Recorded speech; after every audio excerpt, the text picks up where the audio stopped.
17 నియోజకవర్గాలకు సంబంధించి టీఆర్ఎస్ పరిస్థితి చూసుకుంటే ఉత్తర తెలంగాణలో బీజేపీ ప్రాబల్యం ఎక్కువగా ఉంటుందని భావిస్తున్న కేసీఆర్ ఆ జిల్లాలో కొందరు సీనియర్ లీడర్లను పోటీ చేయించాలనేటువంటి ప్రయత్నం చేస్తున్నారు. నిజామాబాద్ లోక్సభ స్థానం నుంచి బాజిరెడ్డి గోవర్ధన్ను పోటీ చేయమనేటువంటి చెబితే బాజిరెడ్డి గోవర్ధన్ కూడా అక్కడ పోటీకి నిరాసక్తత చూపించారు. బిగాల గణేష్ గుప్తా కూడా ఇప్పుడు అక్కడ ఎంపీగా పోటీ చేసేటువంటి అవకాశం ఎందుకు, కవిత పోటీ చేస్తేనే 3వ స్థానంలోకి వెళ్తుంది. అక్కడ గతంలో ఉన్నదానికంటే పరిస్థితి ఇంకా దిగజారినది. 7 ఎమ్మెల్యే స్థానాలు ఉన్నప్పుడే గెలవలేని పరిస్థితుల్లో నిజామాబాద్ ఉన్నది.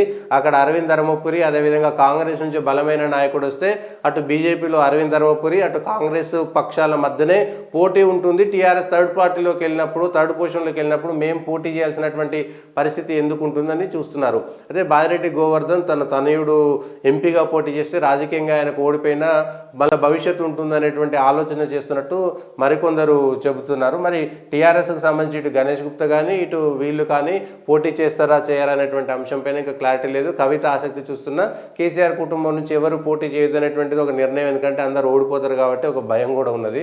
కవిత పోటీ చేస్తే ఓడిపోతుందని టీఆర్ఎస్ వర్గాలే థర్డ్ ప్లేస్లో ఉంటుందనేటువంటిది టీఆర్ఎస్ వర్గాల్లో ఒక నిర్ణయానికి వచ్చినటువంటి నేపథ్యంలో కవిత పోటీ చేయకపోవడమే మంచిది. ఇంకా రాజకీయంగా శూన్యతలోకి వెళ్ళిపోతారు.